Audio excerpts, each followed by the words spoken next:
this year I won the Lane Cunningham Award for my short novel Perishables.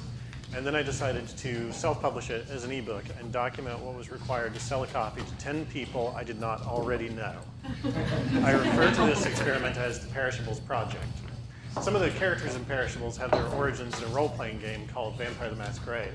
Role-playing games are an interesting analog to Creative Commons because they involve a large creative work developed by a publisher and then pushed out to a user base who are encouraged to redevelop it for their own creative purposes, specifically their own games. Then within a game, players at the same table are constantly riffing on one another, ripping apart one another's ideas, coming up with something new based on what one another has said. Somebody might show up thinking that they're going to be playing a hero or a brute, and by the end of the night, they've been turned into the butt of somebody else's joke. That sort of competitive collaboration at the table eventually becomes the engine that drives the story the game is there to tell. In my own group, we're encouraged to expand the creative experience beyond the game itself. So at one point I took a conversation from a game, turned it into a short story, posted it online in 2006 with a Creative Commons license and zero marketing. And a year later, I was the #3 hit on Google for zombie stories. So I started getting emails from people. In the first year, 20 emails. 15 of them were requests for a sequel. One of them was a middle school student who interviewed me for a book report, which was very strange.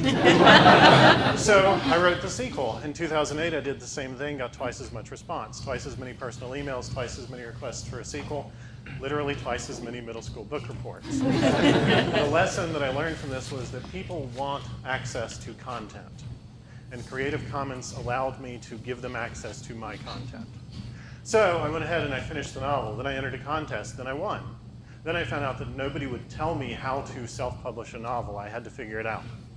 In the course of trying to do so, I started talking to my cover artist, a man named John Ward, and he had this radical idea, which was, let's develop the cover in public, in front of people on Google+. It'll be great marketing for both of us. It turned out he was right. Other authors especially wanted to know how the process worked, but nobody would tell them. I was perfectly happy to let them watch over my shoulder as long as it got them to look at my work. The conventional wisdom is that an author needs to have a whole bunch of stuff to connect with their readers. It needs to be Facebook and Google and a blog and email and all that jazz. And that's more or less true. But a lot of the initial traffic to those media for me was driven by developing the cover in public. And since then, the project has driven most of my sales. Over the long term, what I've figured out is that people are as interested in my blogging about the behind the scenes as they are in my novel. I'm choosing not to analyze what that says about my story. People know that I get a lot of ideas from others, and I have some ideas of my own, and I'm perfectly willing to mix these together and try them out and see what happens.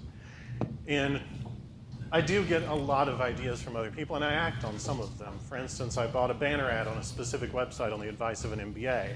I took paper goods to DragonCon this year. Some of them are ideas that I would have never had on my own, like taking an excerpt from the sequel and including it at the end of the first book as a teaser. Sometimes I get advice from people about things that I should never, ever try to do, such as buy a banner ad on a website and take paper goods to a convention. The advice that I receive sometimes is great, sometimes it's terrible. But the lesson is that once I opened up the process, people wanted to become a part of that process. People wanted to share information and ideas for our mutual benefit. In traditional book marketing, somebody somewhere comes up with a whole bunch of ideas. And some of them are lousy and maybe some of them are great, but nobody knows which are which because they build a fence around the whole process to protect the good ideas from the people they incorrectly perceive as being their competition, namely other authors. They build this sort of combination vacuum and echo chamber, and then they go reside within it, and nobody has the chance to learn anything. I didn't mind sharing with people what worked and what didn't for me, because doing so didn't remove any good ideas from the table. Instead, it greatly expanded the number of good ideas available to me. I now have more good ideas left to try than I ever would have had on my own. The to-do list for the Perishables project at this point runs through the middle of 2014. By that point, I'll have written 3 novels, a collection of short stories, 2 short stories that are not in the collection, and I'll just be done introducing the cast. All this because in 2006, I wrote a short story I thought nobody would want to read, so I stuck it up online and decided to see what would happen. You can have a copy just for listening, and thank you very much for your time.